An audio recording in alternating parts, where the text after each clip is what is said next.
Morning, long time no see. It has been what seems like forever since I've posted anything. I know it's only been a week, but I missed you. I hope you had a great week with your students. It's Friday. Last week I was out all week, the whole week with the flu. I'm just getting back to my normal self and feeling more like myself, but I'll be honest with you, this week I've been going home every day and just kind of crashing to just start to feel a little bit better. It's been hard coming back, so because I haven't really done much work at home, I've had to really come in early to get stuff done, so I'm here very early because I want to make sure that I can finish the unit menu that I'm working on. And then also I have some copies that I need to make. Oh, and I need to make a quiz for my college prep chemistry class. So I'm going to go do that, and hopefully I'll check in with you a little bit later. I don't know. I might have time after I'm done with the copies, but we'll see. So until then.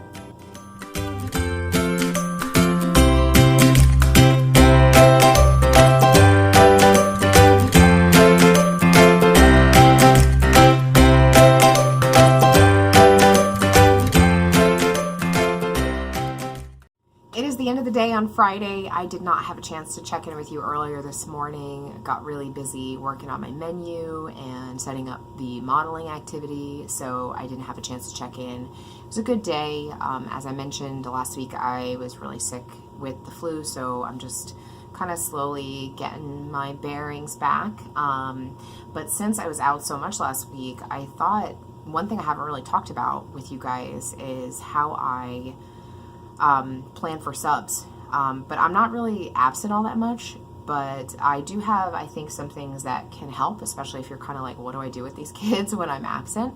So when I am planning for a substitute, as long as I'm not like super sick, and I would say in the beginning of the week, it actually wasn't too bad. Like I was sick, but I wasn't as bad as I was later in the week. So the actual last 2 days, I wasn't able to do this, but the first 2 days that I was out sick with the flu, I used my daily agenda. So I find that when I'm absent, because I'm absent, the kids are often pretty disoriented because I'm always at school. Like the kids know I'm always at school. So when I'm not, they're like, wait, what's going on?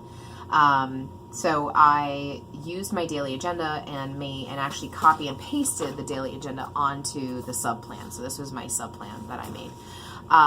So I like doing that because I feel like it's not ambiguous, like as ambiguous, because when the substitute is like reading the sub plans, the kids aren't always listening and whatever. So, and then of course, you know, I start every day with a daily agenda, so the kids are used to seeing this, so they actually really appreciate that. And then what I do as far as like what I'm planning for the kids to do, I give them a checklist of things. So on the first day, they were finishing their SMART goal, digital interactive notebook, and then I was able to give them like a video on how to balance equations, and then they had a practice worksheet. So that was kind of nice because they had like just a set of tasks to complete so they could work through it at their own pace. I also requested that the worksheet be handed in. So I actually wrote that. And what I like about that too is like the fact that it's on the agenda. The kids see that it's going to be handed in, and you don't have to rely on the substitute necessarily telling them. I don't like collect it to grade it for like a numerical score. Instead I collect it just to see how far they got, to see how they did. It gives me some insight as far as like when I do finally come back, what kind of things do they need help with? Maybe I should make a do now for it for the next class period. So it just helps me to know like what I should be going over with the kids and things that I can help them with.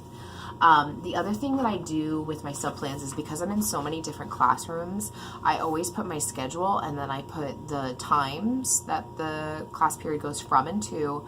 I put all the different rooms I'm in, including any, prep and lunch and all that good stuff. And then because we are on a 6-day schedule, I also on the top will put what day of the schedule we're on so that they know exactly where they should be, because sometimes the substitute has questions about that. And then you may say like, oops, what's all this written right here? Well, this is just some like general directions. Like I tell them just some norms like in my classroom that basically I allow the kids to listen to music while they're working on stuff. I do ask them to please collect the worksheets and stuff. So, but you could see like the directions are a lot shorter than what you would normally need to write. And so that's why I really like copying and pasting the agenda on here. You may say, why do you have 2 copies of the agenda? Well, one's for my honors class and one's for my CP class. So I was able to use both of those. So that was the first day. The other thing that I put on the bottom too is where they should leave the subplans. As far as like what classroom they should leave them in.